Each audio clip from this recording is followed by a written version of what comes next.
Toujours, les tirs groupés sur la DGE suite au refus de remettre les fiches de parrainage du candidat Ousmane Sonko à son mandataire, tel est le sujet qui intéresse la presse du jour. Refus d'exécution de la réintégration de Sonko dans le fichier électoral ordonné par le tribunal d'instance de Ziguinchor, haro sur la DGE. C'est le titre qui barre la une de Sud Quotidien. En effet, des acteurs politiques de l'opposition et de la société civile élèvent de plus en plus la voix pour réclamer le départ de l'actuel directeur général des élections, Tanor Tiendela Sidi Fall. Cette demande fait suite au refus de ce dernier de recevoir le mandataire du candidat déclaré à la présidentielle du 25 février 2024 prochain, Ousmane Sonko, en vue de l'exécution de la décision du président du tribunal d'instance de Ziguinchor qui a ordonné sa réintégration dans le fichier électoral.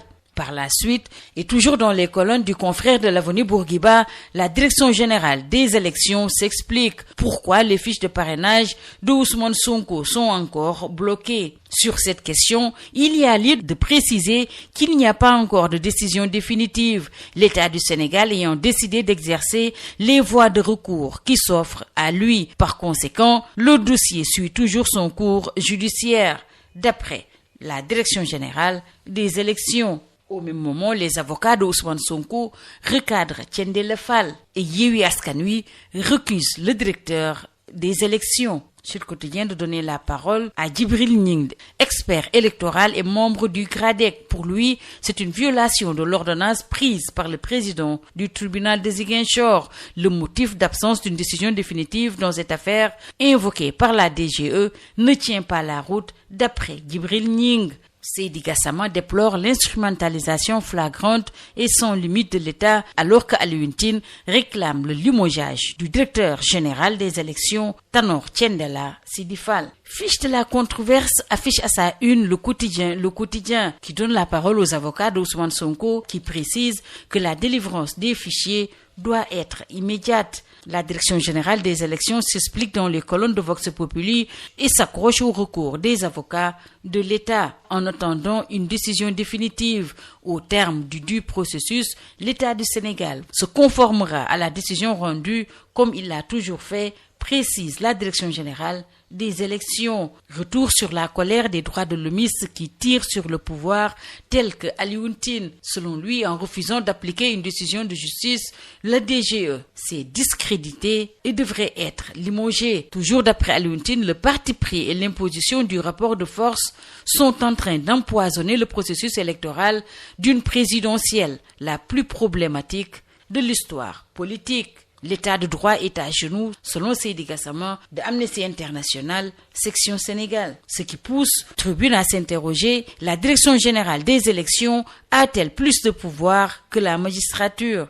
Et le confrère de relever que le ministre de l'Intérieur est au banc des accusés et que l'opposition est invitée à s'unir pour une élection sans hold-up. Toujours sur le chapitre du parrainage, l'Observateur met le curseur sur le nouveau système de parrainage optionnel et le qualifie de gros problème du parrainage et de signaler que les indépendants sont lésés et que les grands partis sont lestés. Intéressons-nous toujours à l'élection du 25 février 2024 et précisément à la tournée économique du Premier ministre Amadou Ba.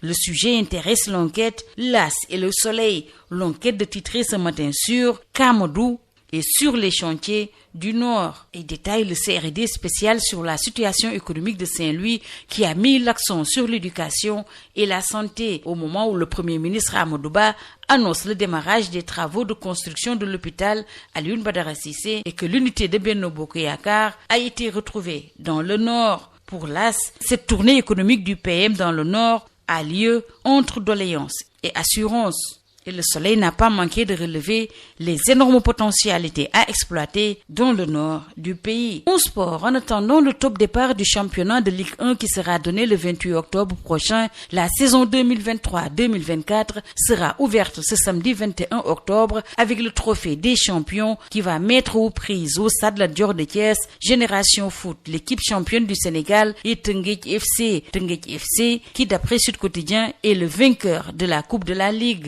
Ce trophée qui lance le marathon fait son retour après une absence de 5 ans, alors que Stades, le quotidien du sport, affiche à sa une le week-end explosif des Lions. Pour Iso Iliman, ce sera le déplacement périlleux à Nice, alors que Mané va retrouver l'efficacité avec Al-Nasr et Habib va tout faire pour mettre fin à la disette à Al-Shabaab. Record nous parle de Chelsea, Arsenal et d'Everton, Liverpool et qualifie ces rencontres de chaud derby pour Jackson et Ghana. On lutte. Le face-à-face à Mahmoud Lo ce soir en direct sur la TFM est qualifié de Jàkkaarloo bi par Sunu Lamb et avant de déclarer, je cite, je vais lui arracher la couronne et Modou Lo de rétorquer, je le corrigerai si on se bagarre. C'est tout. À vos journaux et très bonne lecture.